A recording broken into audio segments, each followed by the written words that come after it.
Where is this deregulation we keep hearing about? Let's talk about it on Today in Mortgages. Hey, what's up, Dreammakers? Today is Tuesday, April 22nd, and we're here to talk about what you should actually be paying attention to in the world of real estate and mortgages. Rich, coming back from Easter holiday, how you doing? I'm good. Happy Easter. Happy Easter, Rich, and we are talking today about something that we've been hearing about in the news a lot, but have not seen a lot of action on, and that is deregulation in housing and mortgage industry. So I pulled an article today from Yahoo Finance. The title of that article is Big Banks Push for Simpler Mortgage Rules as Housing Market Slows. So a few things in that, Rich. We've been seeing a bit of a slowdown in the market for a while now. Just before we get into this article, where do things stand as far as kind of year over year mortgage applications and closings? Well, we are basically where we were last year as a company.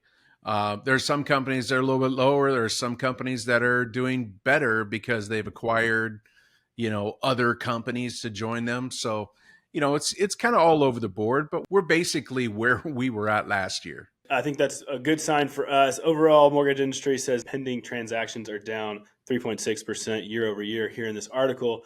And that's talking about some of the challenges we're seeing in the marketplace right now. And one of the things that, kind of garnered some excitement about maybe this new administration was some deregulation that was going to happen.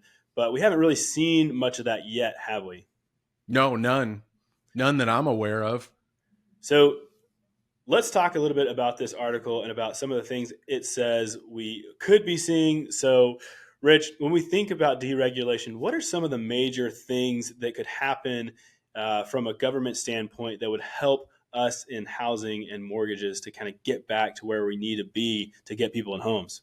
Well, if you read the article, there are several CEOs and chairmen of big FDIC banks, Wells and Bank of America and Chase. Obviously, everybody heard Jamie Dimon, what he was talking about last couple of weeks, but they're all talking about deregulating the industry. And what they really mean is reform certain things. For example, they believe there's a big savings in the overlapping of state and federal licensing. So you have two licensing, federal and state. What they want to do is make it a uniform state. So to cut down on, the expenses of compliance and to all these different state licenses. So that's one of the things that they're talking about. What kind of savings? I don't know, because maybe it's a big savings to the lender, but yet the states now, that's a lot of revenue coming in on licensing for, mortgage lending in all the states. That's going to be a hard thing for the states to give up. So I don't know where that goes. But they're also looking at little things like the LO comp rule. They want to reform that and be able to give the loan officer the ability to discount rates and then discount their compensation when they do that. Also, one of the other things, the LO comp rule and Dodd-Frank, when it went into play, was that the LO isn't responsible for mistakes. So back prior to Dodd-Frank, if a mistake was made by an LO that cost the company money, well, that mistake was paid for out of their compensation. Yeah, that can't be done today. The LO can't be hit for anything. They must make their compensation no matter what. Then little things like, why don't we eliminate appraisals? We have so much data that you could just do automated appraisals on all loans or less risky loans. They want more of that. There's a lot of things they're talking about reforming. I just don't know how and when this happens, considering we're just dealing with so much chaos from the administration right now with the tariffs and just some crazy stuff's going on. It's hard to focus on any one thing. Rich, one of the big things it talks about here in the article is modernizing regulatory capital, meaning how much the banks have to keep on hand to cover kind of the risk. Mm-hmm. Can we talk about that a little bit? If reducing that amount of needed capital on hand, what would that do to help with pricing? Well, it gives banks more to lend. And when you have more to lend, obviously the price comes down.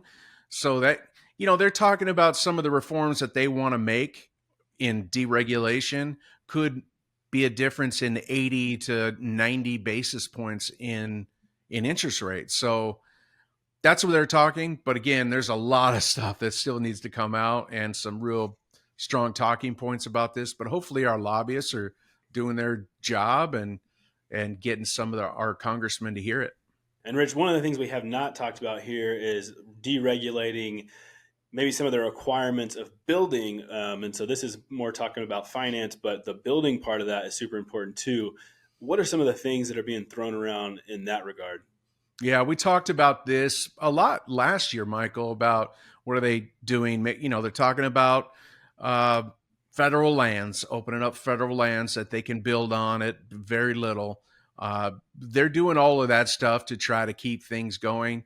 But again, the tariffs are getting away in the new builds. So, once I don't think anything happens until this tariff talk is over.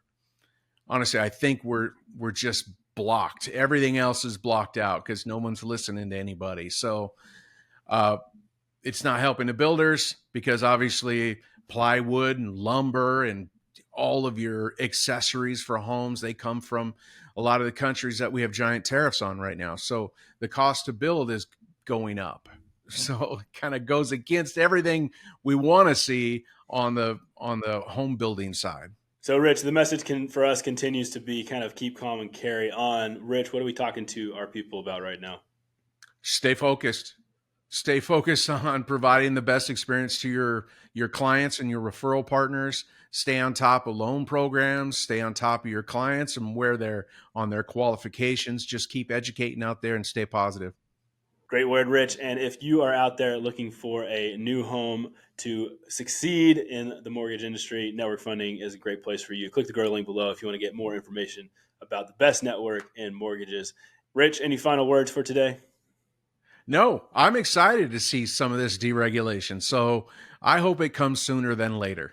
Yeah, here's crossing our fingers that tariff policy stuff wraps up quickly and we can get to some of the more nuts and bolts. Rich, thanks so much for joining us today, making us smart on all things mortgage. Thanks everyone for out there for watching, listening, wherever you are. We appreciate you. We'll see you next time on Today in Mortgages.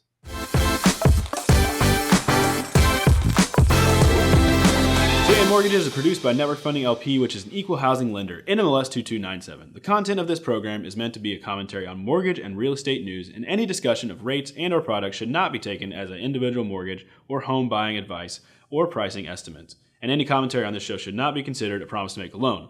All applicants for a loan must qualify, and you should consult a professional regarding your individual loan scenarios for your financial situation. Visit our website at nflp.com/licenses for all state licensing and other legal information.